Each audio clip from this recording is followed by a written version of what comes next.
Hello everyone, welcome back to my channel #liveartfully। আমি সঙ্গীতা, নতুন একটা ব্লগে সবাইকে জানাচ্ছি অনেক অনেক স্বাগত। আশা করছি সবাই খুব ভালো আছেন, সুস্থ আছেন, খুশি আছেন, আর আমরাও মোটামুটি ভালো আছি। আজকে থেকে আপনাদের সাথে শেয়ার করতে চলেছি বেশ কিছু পুরনো ব্লগ। অ্যাকচুয়ালি গত বছর সামারে এবং তারপরেরও বেশ কয়েকটা ব্লগ যেগুলো আমি অতি যত্ন সহকারে ভিডিওগুলো শ্যুট করেছি এবং এডিট করে আপনাদের সাথে শেয়ার করব বলে রেখে দিয়েছিলাম, এবং আমারও মেমোরি লেনে অতি যত্নে মেমোরিতে থেকে যাবে এই ভিডিওগুলো। তো সেইগুলোই আপনাদের সাথে শেয়ার করতে চলেছি, আশা করছি আপনাদের ভালো লাগবে। তো প্রথম ব্লগটা শুরু করলাম এই সিরিজের যেদিন আমার শ্বশুর শাশুড়ি মানে মামনি বাবা নেদারল্যান্ডে ঈশান হওয়ার পরে এসেছিল। তো সেই দিনের ব্লগ দিয়েই আজ এবারে ব্লগের সিরিজটা শুরু করছি। আশা করছি আপনারা খুব এনজয় করবেন, আর আমাকে কিন্তু অবশ্যই কমেন্ট করে জানাবেন আপনাদের কেমন লাগছে।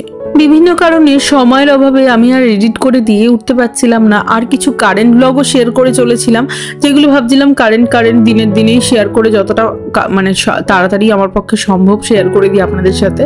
তো পুরোনো ব্লগগুলো যখন শুরু করব ভাবছিলাম একবারে সেগুলোও শেয়ার করতে থাকবো, তখন আর কারেন্ট ব্লগ কিছুদিনের জন্য দেবো না।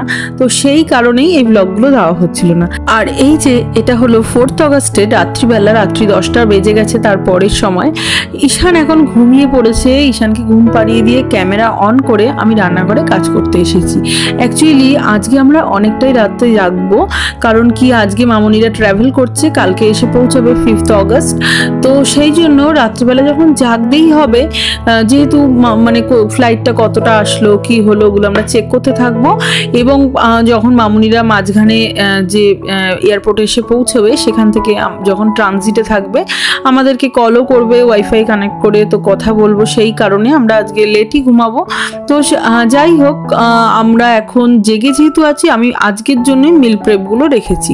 তো আমি এখন 1-2 দিনের মতন বা আরও কয়েকটা টুকটাক এক্সট্রা কাজ কিছু করে রাখবো, যেগুলো মামনিরা আসলে প্রথম দিকটা একটু অ্যাডজাস্ট হতে তো সময় লাগবে, কারণ ওরা নতুন একটা জায়গায় এসে পড়বে। এই বাড়িতে ওরা আগে কখনো আসেনি, এই বাড়িটা আমাদের নতুন নেওয়ার পরে। কারণ মামনিরা আগের বার যখন নেদারল্যান্ডে এসেছিলো তখন আমরা অন্য বাড়িতে ছিলাম, রেন্টেড হাউসে এসেছিলো। তো যাই হোক, সেই জন্য তারপরে গল্প হবে, কি এনেছে সেসব বার করা হবে। ঈশানের সাথে প্রথম মিট করছে, ওরা ভীষণ এক্সাইটেড ছিল। তো স্বাভাবিক আমরাও ভীষণ এক্সাইটেড, এতদিন পরে আসবে এবার, তারপরে আবার 2জন থেকে 3জন হওয়ার পরে আসছে, তার জন্য আনন্দ অনেক বেশি। তো সব মিলিয়ে খুব এক্সাইটেড হব, এবং তখন কথা বলতে বলতে সময় কোথা থেকে চলে যাবে বুঝতে পারবো না। সেই কারণেই আমি বেশ কিছু মানে করে রাখছি, কাজ এগিয়ে রাখছি। তার মধ্যে একটা হলো যে আমি ছোলা এবং ছোলার ডাল আর মটর ডাল ভিজিয়ে রেখেছিলাম। ছোলাটা তো আমি আলু আর ছোলা প্রেসারে সিটি দিয়ে দিয়েছি। মাছ নুন হলো আঁশ ছাড়িয়ে পরিষ্কার করে নিলাম। এটা আমি ফ্লি মার্কেট থেকে মাছ নিয়ে এসেছিলাম। তো এখানকার মাছ, কারণ আগেরবার যখন মামনিরা এসেছিলো, মামনি এবং মা বাবা সবাই ওরা এখানকার বেশ কিছু মাছ ভালোই এনজয় করেছিল। তো সেই হিসেবে আমি ইন্ডিয়ার মাছ তো ফ্রোজেন মাছ তো আনাই যেতে পারে, যেগুলো ওখানে ফ্রেশ খায় কলকাতায় সবসময়। তো সেই জন্য ভাবলাম ওইসব মাছ বেশি না এনে ওইসব মাছ পরে আনবো, ইলিশ মাছ, রুই মাছ ঠিক আছে, কিন্তু এখানকার কিছু মাছও আগে দিয়েই শুরু করা যাক। তো সেই এখানকার মাছের মধ্যে এটা একটা মাছ, এটা আমি নুন হলুদ সব কিছু মাখিয়ে বা এয়ারফ্রায়ারে ভেজে নিচ্ছি। মামনিরা ভীষণ তেল কম খায়, কারণ মামনির শরীর খুব একটা ভালো নয়, মানে গ্যাস্ট্রিকের সমস্যা আছে এবং আলসারের পেশেন্ট। তো তেল খাওয়াটা মামনির ভীষণ লিমিট। তো সেই হিসেবে আমিও কিন্তু তেল কমই রান্নার চেষ্টা করছি, ইভেন আমরাও তেল কম খেতেই পছন্দ করি। সো সেই জন্য ডালের বড়া করব। ডালের বড়াগুলোকে আমি তেলে ভাজছি না, বেক করব, আর এয়ারফ্রায়ারে মাছটা ভেজে নিচ্ছি। এগুলো সব আজকে করে রাখছি, ভাজা বড়া এগুলো। কালকে আমি রান্নাগুলো করব। অ্যাকচুয়ালি কালকে মামুনিরা অতটা ট্রাভেল করে এসে হয়তো নিরামিষটাই প্রেফার করবে, কারণ মামুনিরা বেশি ট্রাভেল করলে নিরামিষ খেতেই প্রেফার করে। আমি জিজ্ঞেসও করেছিলাম, বলেছিল যেটা খুশি করলেই হবে, তবে আমি যা বুঝলাম নিরামিষটা হলেই বেশি ভালো লাগবে। তো যাই হোক, আমি মাছটাও করে রাখবো, যদি ওরা খেতে ইচ্ছা প্রকাশ করে বা খেতে চায় বা ইচ্ছে করে, যাতে সবাই মাছও খেতে পারে। আর যদি না খায় তাহলে নেক্সট দিন তো দুপুরবেলা মাছের ঝোল ভাত লেগেই যাবে। আর এখানে এই দেখুন মাছগুলো ছোট ছোট করে কাটা। অনেকেরই হয়তো মনে হবে কেন মাছগুলো এত ছোট করে কাটা। আসলে না, এখানে না মাছ ফ্লি মার্কেটে যে মাছ কাটে এরা সেটা না এরকম করেই কেটে দেয়, যতই বলা হোক, নয় খুব বড় হয়ে যায়, নয় এরকম ছোট করে কেটে দেয়। তো আমি যতই বলি কখনোই খুব কম সময় হয় যে ঠিকঠাক মতন স্যাটিসফাইডভাবে মাছ কাটা হয়েছে। আবার অনেক সময় বাড়িতেও নিয়ে আসি, বাট যেহেতু নিয়ে এসে গোটা মাছ নিয়ে এসে নিজেও কেটে নিই, তো যেহেতু এখানে এখন ঈশান ছোটো না, আমি এইসব ঝামেলা খুব একটা রাখতে চাই না, যতটা পারি কাটিয়ে কুটিয়ে নিয়ে আসার চেষ্টা করি। তারপরে তো আসার পরে পরিষ্কার করতেই হয়, আশ থাকে, ধুয়ে পরিষ্কার করতেই হয়। তো যাই হোক, সেই জন্য মাছগুলো এরকম ছোটো ছোটো কাটা। তো মানে একের বেশি 2-3 পিস 4 পিস করে খেলেই অ্যাকচুয়ালি মানে ভালোই লাগে, কোনো অসুবিধা হয় না। তো আর আমি এখানে কিছুটা ছোলা মশলা দিয়ে সেদ্ধ করা ছোলাকে নেড়ে রাখছি। সেদ্ধ করা ছোলাকে এভাবে যদি একটু নেড়ে রাখা যায় না, তাহলে দেখবেন অনেক দিন না ভালো থাকে, ফ্রিজে একদম ফ্রেশ থাকে। তারপর মাইক্রোওভেনে গরম করে একটু শুধু মুখে খাওয়া হোক চায়ের সাথে, বা ব্রেকফাস্টে খাওয়া হোক, বা মুড়ি দিয়ে খাওয়া হোক, বা কোনো রান্না ইউজ করা হোক, লাইক কুমড়ো ছোলা তরকারি হচ্ছে, বা আর কুমড়োর ছক্কা হচ্ছে, বা ভেন্ডি আলু ছোলার তরকারি, বা কচুর শাকে, বা যে কোনো রান্নায় ছোলা আপনি ইউজ করছেন, বা আলু ছোলার তরকারি, এইভাবে কিন্তু করা থাকলে চট করে, এই আলু সেদ্ধ তো করাই রইলো, চট করে একটু আলু ছোলার তরকারি কিন্তু করে নেওয়া যাবে। আবার এটা শুধু শুধুও খুব ভালো লাগে, স্যালাডের মধ্যেও খুব ভালো লাগে। তো আমি না আমাদের ঘরে মাঝে মাঝে আমি এই ছোলাটা এভাবে করে রেখে দিই, এইভাবে টিফিন বক্সের মধ্যে রেখে দিলে না খুব সুবিধা হয়, জানেন তো। আর তারপরে আমি এখন করে নিচ্ছি একটু চিড়ে ভাজা। মামুনিরা বিকালবেলা অনেক সময় চিড়ে ভাজা বাড়িতে খায় শুনেছি, পছন্দ করে, এবং আমরাও এটা খুব ভালো খাই। তো সব সময় করা হয় না, বাট মাঝে মাঝে। আগে আমি রেগুলার ছিলাম এইসব মিল প্রেপ এই ব্যাপারগুলোতে, কিন্তু ঈশান হওয়ার পর থেকে একটু ইরেগুলার সব জিনিসই হয়েছে। আর এই দিকে দেখুন, গল্প করতে করতে কিন্তু আমার এই ডালের বড়াগুলো একদম রেডি। আর একটা কথা বলি, বেক ডালের বড়া যখন করবেন অবশ্যই কিন্তু একটু বেকিং পাউডার বা খাবার সোডা অ্যাড করে দেবেন, তাহলে না বড়াটা যখন ঝলে যাবে ওটা খুব একটা শক্ত হয়ে যাবে না, বেশ একটু স্পঞ্জি নরম থাকবে, ভেতরে জুস ঢুকতে সাহায্য করে। আর আমার পার্সোনাল মতামত যদি শোনেন, তাহলে হলো এইরকম ডালের বড়াগুলো কিন্তু ঝোলে বা যে কোনো গ্রেভিতেই ভালো লাগে। শুধু মুখে খেলে কিন্তু সেই ভাজা ডালের বড়া স্বাদটা কিন্তু অতটা পাওয়া যায় না। তাই জন্য আমি বলেই দিলাম, কারণ অনেকে হয়তো পরে বলবেন সেই স্বাদ তো পেলাম না, ডালের বড়া আপনার কথা শুনে বানালাম ঘরে বেকড করে, কিন্তু সেটা কিন্তু অবশ্যই মুখে ভাজা খাওয়ার যে স্বাদ সেটা পাবেন না। তবে ঝোলে দিলে খেতে খারাপও লাগে না, আর অবশ্যই অনেকটা কম তেলে, প্রায় বিনা তেলেই বলতে গেলে হয়ে যায়। এর থেকে আর ভালো হেলদি উপায় আর কি হতে পারে বলুন তো। আর এদিকে কিন্তু আমার চিড়ে ভাজাটাও অলমোস্ট ডান হয়ে গেছিলো। তারপরে আমি ওর মধ্যে ঘি আর আমার স্বাদ মতো সমস্ত নুন মশলা দিয়ে নাড়াচাড়া করে আমি এটাকে কৌটোয় ঠান্ডা করে ঢেলে রেখে দিলাম। আর এখন এই 5th অগস্টে বিকাল থেকে আবার শেয়ার করছি। 5th অগস্টের আফটারনুনে আমার ছেলে এখন ঘুমাচ্ছে, আমি চলে এসেছি রান্নাঘরে। কালকে থেকে যে মিল প্রেপগুলো কাল রাতে করে রেখেছিলাম সেগুলোরই এখন বাকিটা ঠিক করতে চলে এসেছি, মানে বাকি পুরোপুরি কাজটা কমপ্লিট করতে চলে এসেছি ওই মিল প্রেপগুলোকে কাজে লাগিয়ে। সেটা হলো একটাতে করব মাছের ঝোল, আর পাশেরটাতে করব ডালের বড়া দিয়ে বিভিন্ন রকম সবজি দিয়ে নিরামিষ একটা ঝোল, আর করব ভাত, আর করব আর একটা শুরুর পদ। তো চলুন তাহলে রান্নাটা করে ফেলি। এখানে আমি মাছের ঝোলের জন্য সমস্ত গুঁড়ো মশলা, টমেটো এইসব দিয়ে মশলা কষছি, আর কালো জিরে কাঁচা লঙ্কা মাছের ঝোলের জন্য ফোড়ন দিয়েছি। আমি কোনো রকম পেঁয়াজের ব্যবহার করছি না। আমি না মাছের ঝোলে এমনি নর্মাল পাতলা ঝোলে পেঁয়াজের ব্যবহারটা একটু কমই করি, এক এক সময় করি, কিন্তু সেটা খুবই রেয়ার। আমার খুব ভালো লাগে যে এমনি সিম্পল কালো জিরে কাঁচা লঙ্কা টমেটো ধনেপাতা বা এরকম টাইপের গুঁড়ো মশলা সিম্পল যে ঝোলটা, সেটা আমার যেন বেশি ভালো লাগে। বোধহয় ছোটোবেলা থেকে আমাদের বাড়িতেও এই পাতলা ঝোলে পেঁয়াজের ব্যবহারটা খুবই কম, সেই কারণে আমারও বোধহয় ওই স্বাদটাই আমার কাছে বেশি ভালো লাগে। আর কষা রান্না হলে তাতে অবশ্যই পেঁয়াজ দিই। আর আজকে না আমি এই পাতলা ঝোলের জন্য আলুটা ভাজিও নিই, অনেক সময় এয়ার ফ্রায়ারে ভেজে দিই, কিন্তু আজকে মনে হলো আলুটা কষিয়ে দিই, তাহলে বোধহয় এই পাতলা ঝোলে বেশ ভালো লাগবে। আর এখনও আমার ক্যামেরা অনই করা, কারণ এটাই এখন মানে রোজকার নিয়ম হয়েছে যে মানে রোজকার, কারণ যে ঈশান যেহেতু আমাদের বাড়ি ঈশান দোতলায় বেডরুমে ঘুমায় ওর কটে, আর আমি নিচে কিচেনে রান্না করতে আসি বা অন্য যে কোনো কাজ নিচে যখন করতে আসি অবশ্যই ক্যামেরাটা অন করে রাখি, কারণ যাতে ও উঠে গেলে বা কাঁদলে বা ওর কোনো মুভমেন্টই আমি সবসময় নোটিস করতে পারি আর কাজও করতে পারি। একার ঘরে এই ক্যামেরা কিন্তু একটা অনবদ্য জিনিস।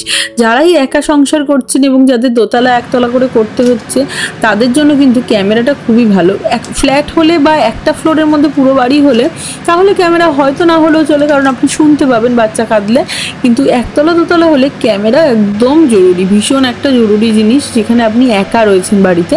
আর সমীরনের অফিস আছে, আজকেও বিকালে অফিস থেকে একটু আগে ছুটি নিয়ে যাবে হলো মামুনি আর বাবাকে এয়ারপোর্ট থেকে আনতে যাবে। মামুনি আর বাবা যখন মানে আনতে যাবে তখন ওর অফিস অলমোস্ট প্রায় শেষ সময়, তাই একটু বেশিক্ষণ আগে থেকে উঠতে হবে না অফিস থেকে। আর এখানে আমি নিরামিষের ঝোলের জন্য মশলা কষতে দিচ্ছি, টমেটো, সমস্ত গুঁড়ো মশলা, জিরে, তেজপাতা, শুকনো লঙ্কা সব দিয়ে, আর কাঁচা লঙ্কাও দিয়ে দিয়েছি। সরি, শুকনো লঙ্কাটা আমি ফোড়ন দিইনি, যেহেতু মামুনিরা খাবে তার জন্য আমি কাঁচা লঙ্কাই দিয়েছি। আর এখানে আমি সবজি কেটে নিয়েছিলাম, আলু, ফুলকপি, গাজর ইত্যাদি সব কিছু দিয়েই এই ঝোলটা করব। আর ডালের বড়া তো আছেই অনেকগুলো, তো ডালের বড়াটা ভালো করে ঝোলে ফুটলে স্বাদও হবে। আর এই ঝোলটা না খুব ভালো লাগে জানেন তো। এটা কিন্তু আপনারা বড়ি দিয়েও করতে পারেন, আমিও করি মাঝে মাঝে বড়ি দিয়ে, তবে বড়ার স্বাদ কিছু আলাদাই। আর সেই বড়া যদি তেলে ভেজে নেন সেটার স্বাদ তো আরও বেশি হবে। তবে পেক বড়াও কিন্তু মন্দ লাগে না, যারা একটু হেলদি খেতে চাইছেন, একটু ওয়েট লস করতে চাইছেন, অথবা যারা মনে করেন যে তেলটা একটু কম খাওয়াই বোধহয় ভালো স্বাস্থ্যের জন্যে। তো এখানে কিন্তু ঈশান আবার উঠে গেছে। তো ঈশান উঠে গেছে যেহেতু আমি ওকে কোলে নিয়ে চলে এসেছি, কারণ ও উঠে যাওয়ার পরে এক এক সময় একা থাকে, খেলে চুপচাপ, আমি ক্যামেরায় দেখতে থাকি, কাজ করতে থাকি, কিন্তু আবার এক এক সময় একদম পছন্দ করে না একা থাকতে, শুয়ে থাকতে, কোলে থাকতেই বেশি প্রেফার করে। তখন এইরকম একটা কেরিয়ার কিন্তু খুবই কাজের। এটা আমার যখন ঈশান ছোট ছিল তখন আমি ইউজ করতাম, তবে একটা সময়ের পরে এটা আমার খুব একটা কাজে লাগেনি, একদম ছোট বয়সেই একটু লেগেছে। এটা অ্যাকচুয়ালি 10 কিলো অবধি নেওয়া যায়, বাট একটু বড় হওয়ার পরে না ওর সাথে আমি কিছু কাজ করতাম, ওকে একটা কিছু খেলনা টেলনা দিয়ে বসিয়ে দিয়ে ও খেলতে থাকতো, আমি কাজ করতাম, এভাবে ম্যানেজ হয়ে যেত। তা কিন্তু অনেক সময় হতো ও যখন একদম থাকতে চাইছে না, তখন এই কেরিয়ারটা একার সংসারে কিন্তু খুবই কাজের। তো আর এটা কিন্তু ভীষণই সিকিওর, কোনো রকম মানে সেফটির কোনো অসুবিধা হয় না।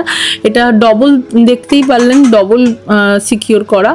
তো এটাতে কোনো রকম কোনো অসুবিধা হয় না, ইভেন রান্না করলেও কোনো রকম গরম ছিটে যাওয়ার ভয়ও থাকে না, কারণ পুরোটাই কাভার্ড।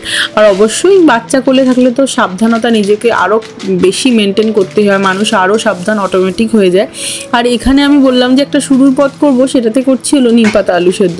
এই নিম পাতাটা, এটা শেষ নিম পাতা আমার আগের বারের ইন্ডিয়ার নিম পাতার।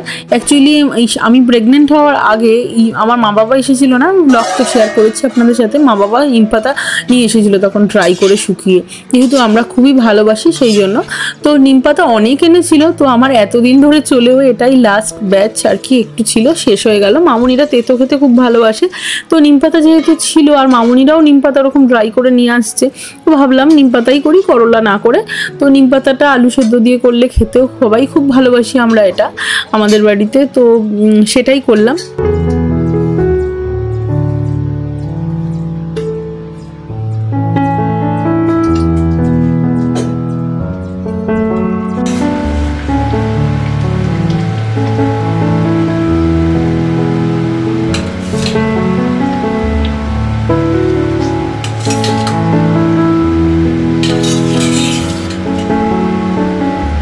আর এই যে আমি যে কালকে মাছগুলো ভেজে রেখেছিলাম, সেগুলো কিন্তু পাশে আরেকটা গ্যাসে আমি ঝোল বানাচ্ছি।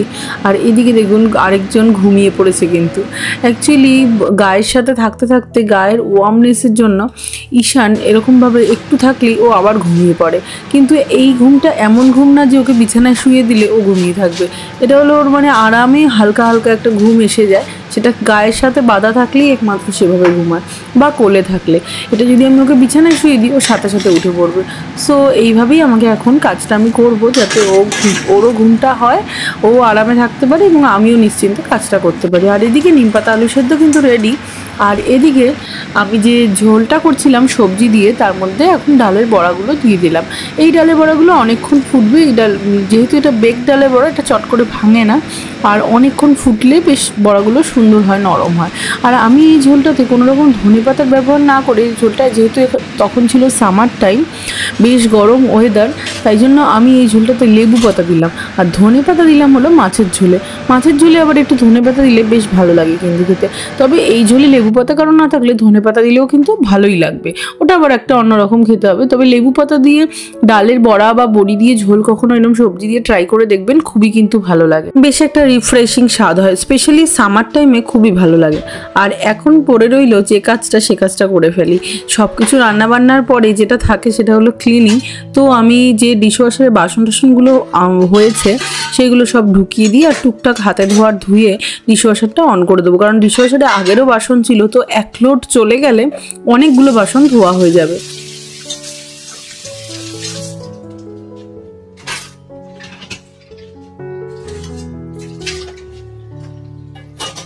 আচ্ছা, এখানে একটা কথা বলি নতুন মায়েদের উদ্দেশ্যে, যদি আপনারা এরকম একটা কেরিয়ার কিনবেন ভাবছেন, অনেকের হয়তো এটা দেখে মনে হতে পারে যে ওর ঘাড়টা যদি কাত হয়ে যায় যতদিন না বাচ্চার ঘাড় শক্ত হচ্ছে। এখন ঈশানের ঘাড় সেই সময় যে সময় আমি ভিডিওটা করেছিলাম মোটামুটি শক্ত হয়ে গেছিলো, তাই কোনো অসুবিধা হয়নি।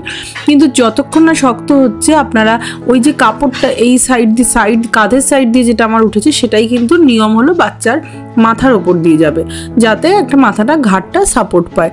তবে ঈশান এখন যেহেতু একটু বড় হয়ে গেছে আর ওর ঘাড়ও শক্ত হয়ে গেছে, ও ওটা পছন্দ করে না খুব একটা, যে ঘাড়ের ওপর দিয়ে যাওয়াটা, মানে ও হয়তো একটু গরম লাগে বা সাফোকেটেড লাগে মেবি।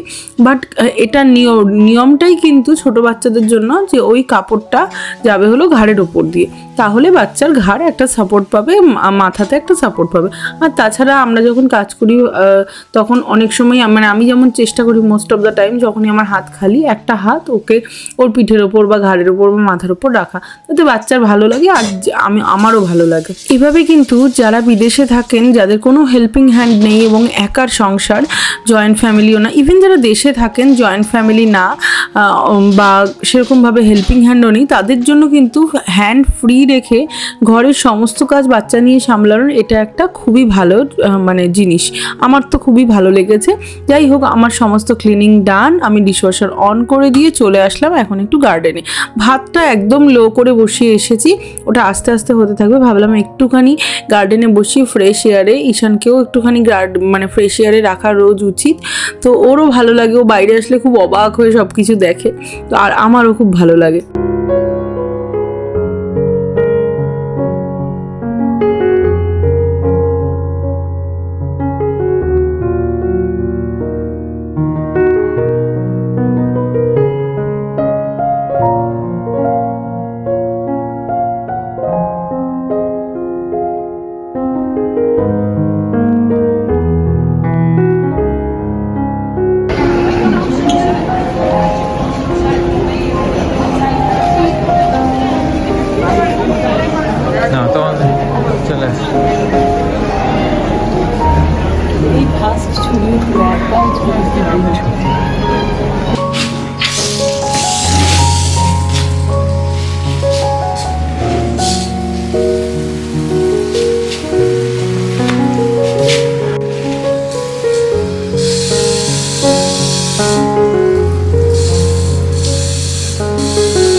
ওইদিকে মামনি আর বাবা কিন্তু এয়ারপোর্টে থেকে বেরিয়ে পড়েছে, ওদের ফ্লাইট একদম অন টাইম ল্যান্ড করেছিল। তো সমীরণ ওদেরকে নিয়ে রওনা দিয়ে দিয়েছে। আমাদের বাড়ি থেকে এয়ারপোর্ট খুব একটা দূর না, এই অ্যারাউন্ড 15-20 মিনিটস গাড়িতে লাগে। তবে অবশ্য লাগেজ লোড করে ওরা আসবে, একটু তো সময় লাগবেই। তো যাই হোক, আমি ততক্ষণ ভাবলাম গাছগুলোতে এত গরম পড়েছে, একটু জল দিয়ে দিই। আর এই দেখুন আমাদের গার্ডেনে কি সুন্দর মেথি শাক হয়েছে, আর ধনে পাতাও কিন্তু একটু একটু করে বেরোচ্ছে। তো মেথি শাকগুলো আমি তুলিনি, এগুলো একদমই তৈরি, ভেবেছি মামনিরা আসলে একসাথে খাবো ভেজে। কারণ গার্ডেনের শাক বাজারে তো কিনতেই পাওয়া যায়, বাট গার্ডেন থেকে তুলে খাওয়ার আনন্দ এবং মজা দুটোই আলাদা। আর এই দেখুন আপেল গাছে এবার একদম যত্ন নেওয়া হয়নি, প্রত্যেকটা আপেলে পোকা লেগে গেছিল। তো ওই এবারে সেইবার লাস্টবারের আপেল আমরা একদমই খেতে পারিনি।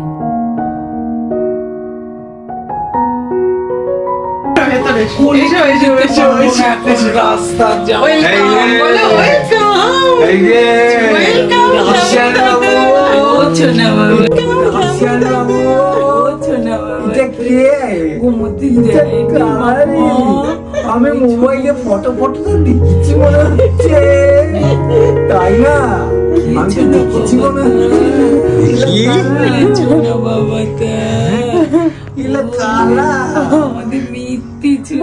মামুনিরা এত দূর থেকে আসবে, ঈশান ঘুমিয়ে পড়লে মামুনিদের ভালো লাগতো না, কারণ একবারও মিট করবে না। ও ঘুমিয়ে পড়লে তো সকালবেলা আবার উঠবে, রাত্রিবেলা তো আর সেভাবে উঠবে না, মানে উঠবে খালি ফিডিংয়ের জন্য, তো খেয়ে আবার ঘুমাবে, তো সেভাবে হবে না। এই জন্য ঈশানকে আমি একটু জাগিয়েই রেখেছিলাম, যাতে মামুনিরা আসলে ওদের সাথে দেখা হয়, তারপরে ঈশান ঘুমোয়। তো ঈশান ঘুমিয়ে পড়েছে, তারপরে মামুনিরা ফ্রেশও হয়ে গেছে, ফ্রেশ ট্রেশ হয়ে এখন আমাদের একটু রিফ্রেশমেন্ট, একটু চা, একটু স্ন্যাক্সের আয়োজন করেছি। সেটা হলো যে টুকটাক আর কি। এখানের বেকারি খুবই ভালো, তাই নোনতা মিষ্টি ওখান থেকে একটু এনেছিলাম। আর 1 অগস্ট আমার জন্মদিন ছিল, তো আমি রেখে দিয়েছিলাম ফ্রিজে একটু কেক মামুনিদের জন্য, যে ওরা আসলে মামুনি আর বাবা একসাথে ওদেরকেও কেক দেবো। তবে আমি দিয়েছি সার, কারণ ওরা তো একদমই পুরোটা খায়নি, খুবই অল্প অল্প খেয়েছে, কারণ এক তো ওরা খেতে বেশি পারে না, তারপরে হলো যে এতটা লং জার্নি করে এসছে, আমিও তাই জোর করলাম না, যে বরং ঘরের ভাতটা খাবে সেটা বেশি জরুরি। তো যেটুকু খেলো, বাকিটা আমি রেখে দিয়েছি, কালকে ব্রেকফাস্টে আবার খাওয়া যাবে।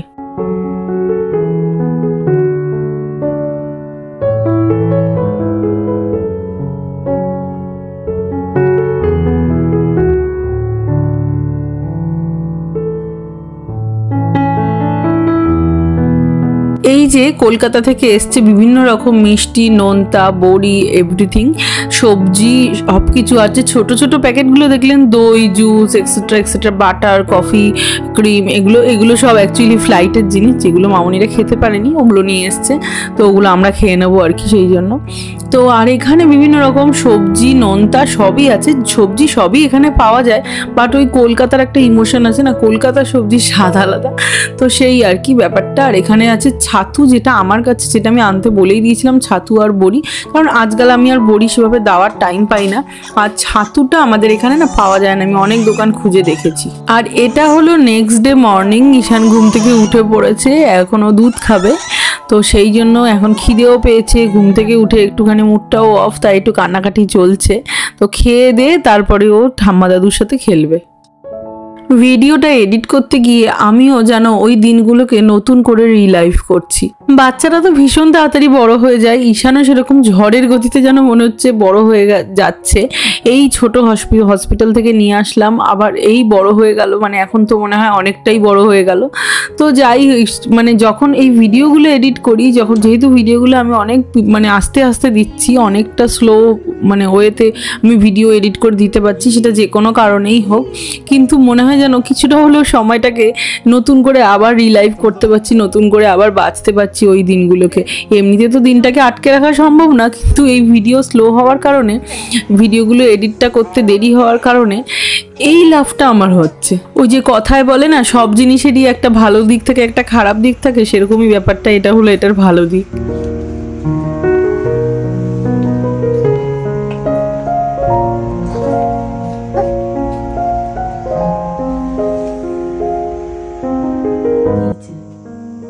দুধু খেয়ে পেটুটা ভরেছে, এখন দুধু খেয়ে পেটু ভরেছে, একা একা এখন খেলা করতে হবে, কেউ কথা বলবে না আমার সাথে, সবাই কাজ করবে, তাহলে আমি কাজ।